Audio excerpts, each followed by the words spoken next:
नमस्कार, जय जगन्नाथ। आपण मानकु स्वागत। आज गोटे रहस्य भरा अलौकिक तथा आश्चर्यजनक कहानीटी शुणा। यह एक सत्य कहानी एवं बुद्धदेवଙ୍କ पूर्ववर्ती अर्थात ख्रीष्ट पूर्ववर्ती कहानी। से समय भारत में गुरुकुलर परंपरा प्रचलित थिला। शिष्य माने गुरुकुल रही विद्या अध्ययन करुथिले। सेमिति एक समय कथा, जड़े पंडित उक्त आश्रम रही शिष्य मानू विद्या शिक्षा देउथांती। दिने आश्रम पाखरे थिबा गोटे भंगा मंदिर भग्न मंदिर किछि पोथी तालपत्र पोथी संगृहित करागला। उक्त पोथीटी जेतेबेले पंडित को दियागला, पंडित ताकू आनी आश्रम पाखरे रखिले। किछि दिन जिबा परे दिने एकांतरे बसी पंडित पोथी आड़ी पढ़िबा पई आरंभ कले। पोथी आड़ो आड़ो पढ़ा लगुता। से समय नजर रे गोटे श्लोकटे पड़ा जहाँ किछि समय पाई अटकाई देला। उक्त श्लोक कौन साधारण श्लोक नथिला। यही श्लोक थिला रत्न पथर वर्षार श्लोक, अर्थात कौन एक महाजागतिक प्रक्रिया रे पूर्णिमा रात्रि रे जह्न को चाही जदि उक्त श्लोकटी बोला जाए तेबे से अंचल रे हेबो रत्न पथरर वर्षा। सुना रूपा मोती माणिक्य हीरा लीला वैदुर्य आदि समस्त रत्न पथर वर्षा हेबो। एही भली एक अलौकिक श्लोकटीए पढ़ी सारिला परे, एक महार्घ श्लोक पढ़ी सारिला परे पंडितों को लागिला सदे जेमति से कोटी निधि पाइछंती। से भली पंडितों पक्षे एभली लोभ हेतु ठीक होई न पारे। मात्र जेहेतु सी प्रथमे मनीष परे थिले पंडित, तेणु मनीषर स्वाभाविक प्रवृत्ति तांको आकर्षित करिथिला। सेथिरु से निजको दूरे देई पारि नथिले।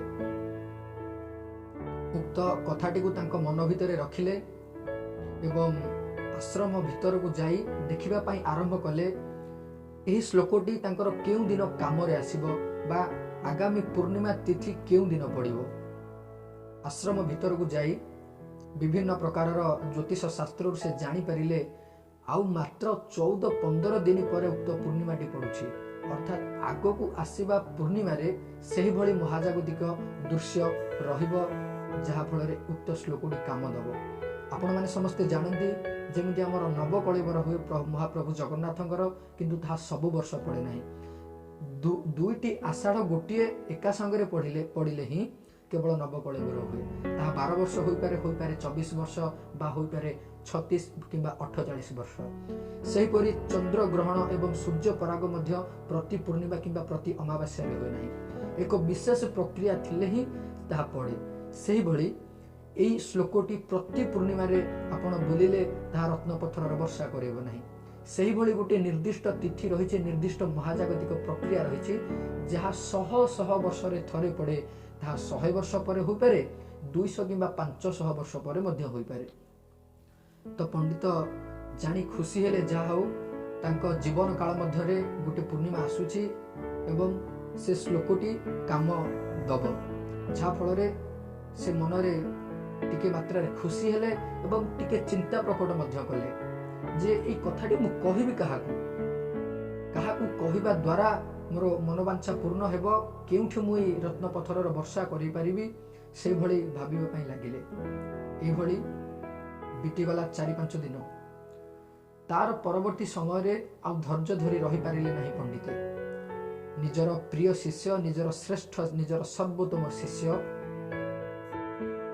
बोधिसत्वଙ୍କ आगरे से उक्त कथाटी को प्रकाश कले।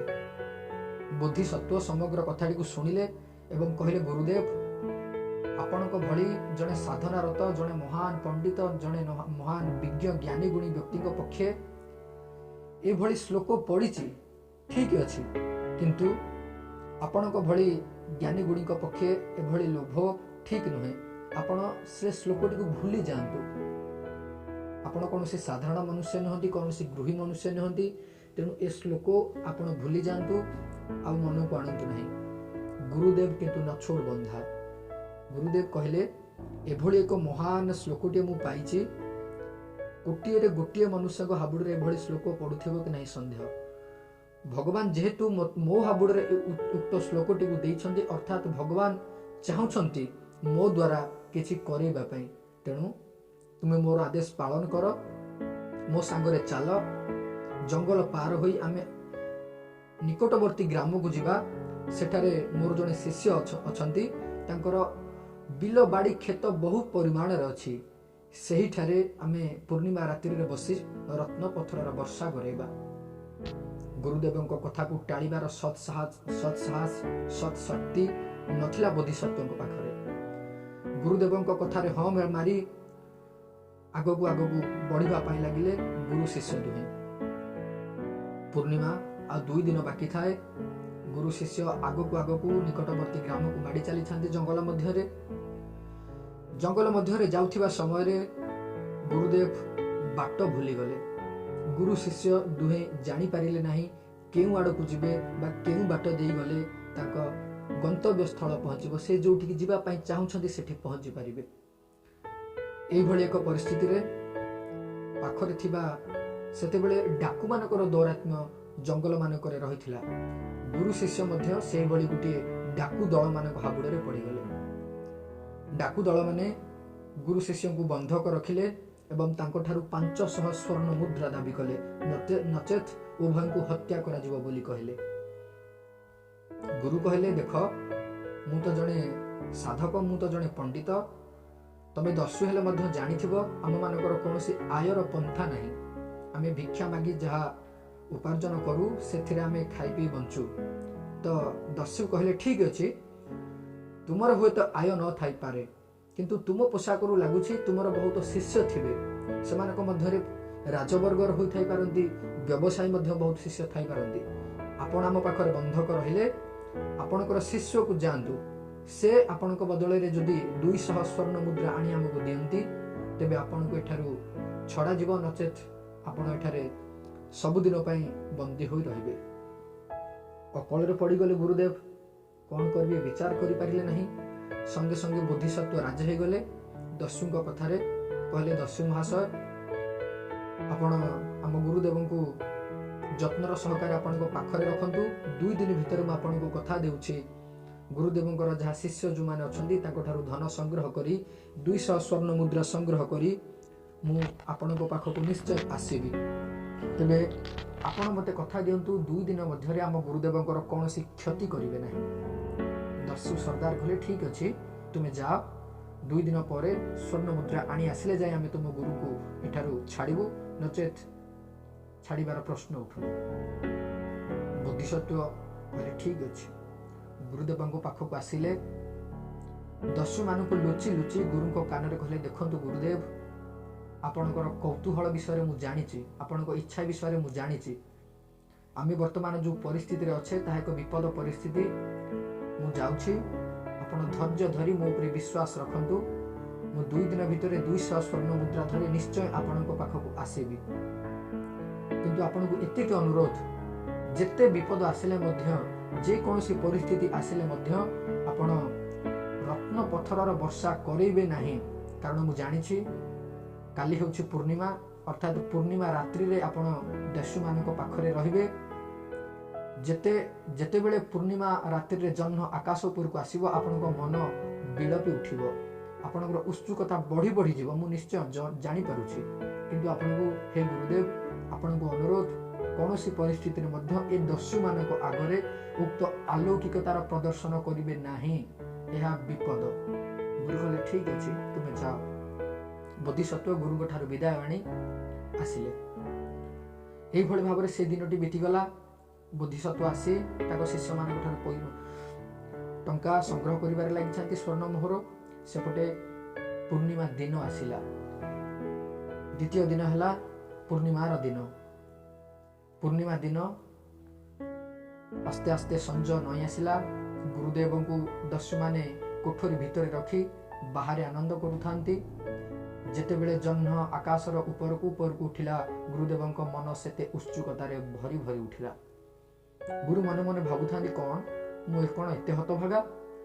200 ବର୍ଷ ପରେ ପଡ଼ୁଥିବା ଗୋଟିଏ ପୂର୍ଣ୍ଣିମା ତିଥି ମୋ ଜୀବନରେ ଆସିଛି। ଶ୍ଲୋକଟି ମଧ୍ୟ ମୁଁ ପାଇଛି, ମାତ୍ର ଏଇଭଳି ଏକ ମହାର୍ଘ ସୁଯୋଗର ସଦୁପଯୋଗ ମୁଁ କ'ଣ ସତରେ କରିପାରିବିନି? ତ ଏହିଭଳି ଭାବରେ ମନରେ ବିଚାର କରିବାକୁ ଲାଗିଲେ। ଯେତେ ଯେତେ ଆକାଶର ଜହ୍ନ ଆକାଶର ଉପରକୁ ଉପରକୁ ଉଠୁଛି ତାଙ୍କ ମନ ସେତେ ଉତ୍ସୁକତାରେ ଭରି ଭରି ଯାଉଛି। ମଧ୍ୟରାତ୍ର ହେବା ପାଇଁ ଠିକ୍ ଆଉ କିଛି କ୍ଷଣ ବାକି ଅଛି, କିଛି ସମୟ ବାକି ଅଛି। ଗୁରୁଦେବ ନିଜର ଆବିଳତାକୁ ନିଜର ଉତ୍ସୁକତାକୁ ଆଉ ଦମ୍ଭ ଧରି ରଖିପାରିଲେ ନାହିଁ ବା ଆୟତ୍ତରେ ରଖିପାରିଲେ ନାହିଁ। ହଠାତ୍ ଦସ୍ୟୁ ସର୍ଦ୍ଦାରଙ୍କୁ ଡାକିଲେ, ହେ ଦସ୍ୟୁ ସର୍ଦ୍ଦାର ମୋ କଥା ଶୁଣ। ଦସ୍ୟୁ ସର୍ଦ୍ଦାର କହିଲେ, କୁହନ୍ତୁ କ'ଣ ଆପଣଙ୍କର ଦରକାର ଅଛି? କହିଲେ, ଦସ୍ୟୁ ସର୍ଦ୍ଦାର ମାତ୍ର 200 ସ୍ୱର୍ଣ୍ଣ ମୁଦ୍ରା ପାଇଁ ତମେ ମୋତେ ଏଠାରେ 2 ଦିନ ଧରି ବନ୍ଦୀ କରିଛ। ତୁମେ ଜାଣ ମୁଁ ଚାହିଁଲେ ଏଇ ମୁହୂର୍ତ୍ତରେ ସୁନାର ବର୍ଷା କରିପାରେ, ରୂପାର ବର୍ଷା କରିପାରେ, ହୀରା ଲୀଳା ମୋତି ମଣିମାଣିକର ବର୍ଷା କରିପାରେ। ହସି ଉଠିଲେ ଦସ୍ୟୁ ସର୍ଦ୍ଦାର, କହିଲେ, କ'ଣ ଆପଣ ପାଗଳ ହେଇଗଲେ କି? 2 ଦିନ ମୋ ପାଖରେ ବନ୍ଦୀ ରହିଲା ପରେ ଆପଣ ଏଭଳି କଥାବାର୍ତ୍ତା କରୁଛନ୍ତି? ତ ଦସ୍ୟୁଙ୍କ ପାଖରେ ତାଙ୍କର ଯେଉଁ ଦ୍ୱିତୀୟ ଦସ୍ୟୁ ଜଣକ ଥିଲା ସେ କହିଲେ, ନାଇଁ ନାଇଁ ନାଇଁ ସର୍ଦ୍ଦାର, ଏଇ ପଣ୍ଡିତ ମାନେ ବହୁତ ଆଲୌକିକ କଥା ଜାଣନ୍ତି, ବହୁତ ବିଦ୍ୟା ମଧ୍ୟ ଜାଣନ୍ତି। କିଏ ଜାଣେ, ହୁଏତ ସେ ବିଦ୍ୟାଟି ଜାଣିଥାଇପାରେ। ପରୀକ୍ଷା କରାଯାଉ, କିଛି ଅସୁବିଧା ତ ନାହିଁ। ଦସ୍ୟୁ ସର୍ଦ୍ଦାର କହିଲେ, ଠିକ୍ ଅଛି, ଆପଣଙ୍କର ପୂଜାରେ କ'ଣ କ'ଣ ଦ୍ରବ୍ୟ କ'ଣ କ'ଣ ଜିନିଷ ଦରକାର ହେବ କୁହନ୍ତୁ, ଆପଣଙ୍କୁ ଯୋଗାଇ ଦିଆଯିବ, ଆପଣ ରତ୍ନ ବର୍ଷା କରନ୍ତୁ ଏଠି।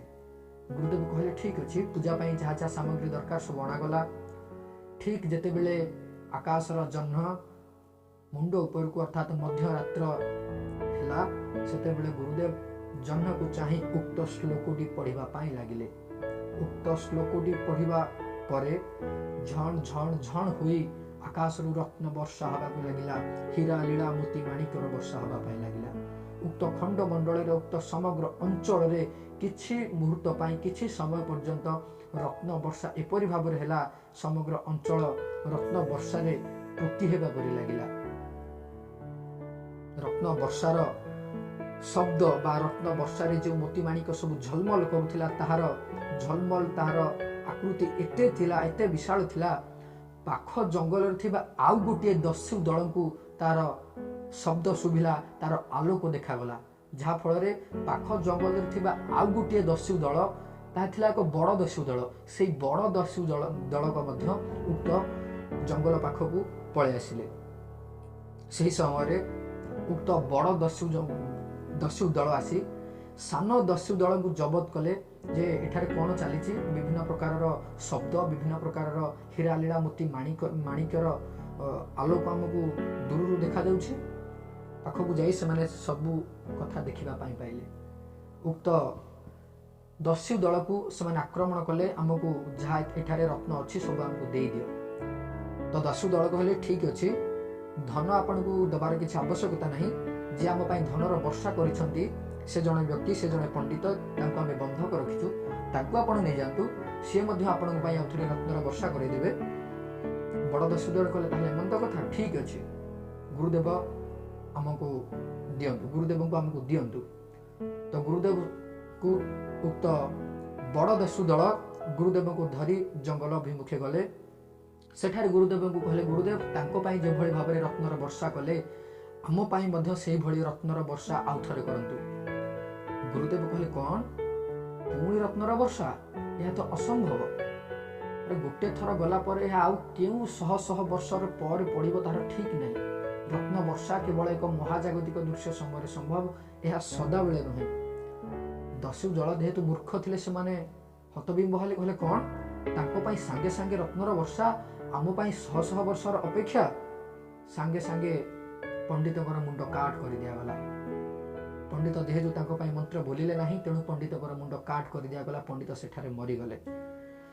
ଦସ୍ୟୁ ଦଳ ରତ୍ନ ନ ପାଇ ହତାଶ ହେଲେ ଏବଂ ଯେଉଁ ଦସ୍ୟୁ ଦଳମାନେ ପଣ୍ଡିତଙ୍କୁ ରଖି ତାଙ୍କଠାରୁ ରତ୍ନ ବର୍ଷା କରି ରତ୍ନ ପାଇଥିଲେ ସେଇ ଦଳଟିକୁ ଆକ୍ରମଣ କରି ସମସ୍ତଙ୍କୁ ମାରିଦେଲେ। ଅର୍ଥାତ୍ ଛୋଟ ଦସ୍ୟୁ ଦଳର ସମସ୍ତ ସଦସ୍ୟ, ସମସ୍ତ ଦସ୍ୟୁମାନେ ପରଲୋକକୁ ପ୍ରାପ୍ତ ହେଲେ, ସମସ୍ତେ ମରିଗଲେ।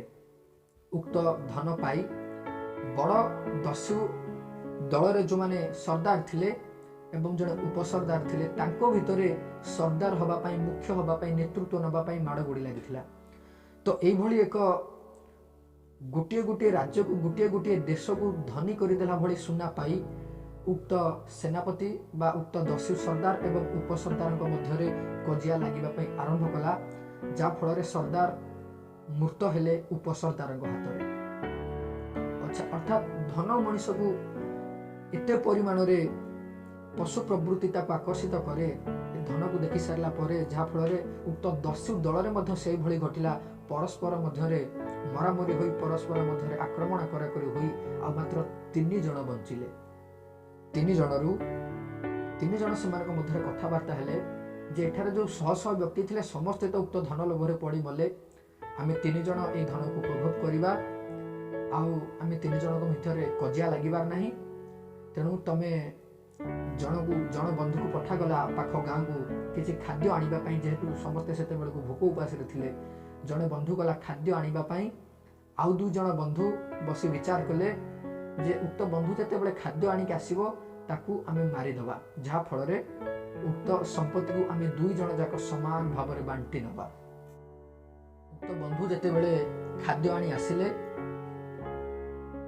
से तांको मनरे विचार करथिले जे 2 जन को पाई मु खाद्य रे विष नहीं जीवी फल उक्त धन सबु संपत्ति मोर निजर हो जिवो। तांको मन रे विचार करी से खाद्य रे विष मिसई आनी 2 बंधु को पाख को आसिला। से 2 बंधु को पाखरे पहुंचु पहुंचु 2 जन बंधु ताकू खंडारे आतर्कित आक्रमण कले। फल रे खाद्य धरी आसीथिबा बंधुटी सेठारे मृत होला। से आनिथिबा खाद्य को खाई बाकी 2 जन जो दस्यु थिले सेमाने मध्य सही ठार ही टळी पड़िले अर्थात सेमाने मध्य मरी गले। अर्थात उक्त रत्न वर्षार लोभरे सेठारे थिबा समस्त दस्युगण पंडितों सह समस्ते प्राण हरैले। ठीक तापर दिन सकाळ हेला गुरुदेव को देइथिबा कथा अनुसार बोधिसत्व सांगरे 200 स्वर्ण मुद्रा धरी आसी पहुंचिले। मात्र हा ए कोन से देखुछंती तांको मन भितरे से गुरुदेव प्रति जो आशंका प्रकट करुथिले जहा जहा भाभी भाभी जो आशंकित मनरे से जाइथिले से जहा भाभी थिले ठीक से देखुछंती। जेते आगो को जाउछंती शबर कूढ़ कूढ़ शबरे उक्त अंचल रक्तवर्ण होई उठिछि। उक्त अंचल मध्य सुना हीरा लीला मोती माणिक्य झलमल करुछि। मात्र ताकू उपभोग करबा पई कोनोसी मनीष सेठारे नथिले, थिले समस्त शब।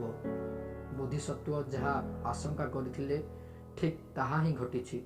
से अनुमान करि पारुथिले कोनोसी रहस्य कोनोसी अलौकिक जिनिस को प्रदर्शन करिबा कि भली भाबरे मूर्खामी होई पारे एवं धनर लोभरे पड़िबा कि भली भाबरे मूर्खामी होई पारे।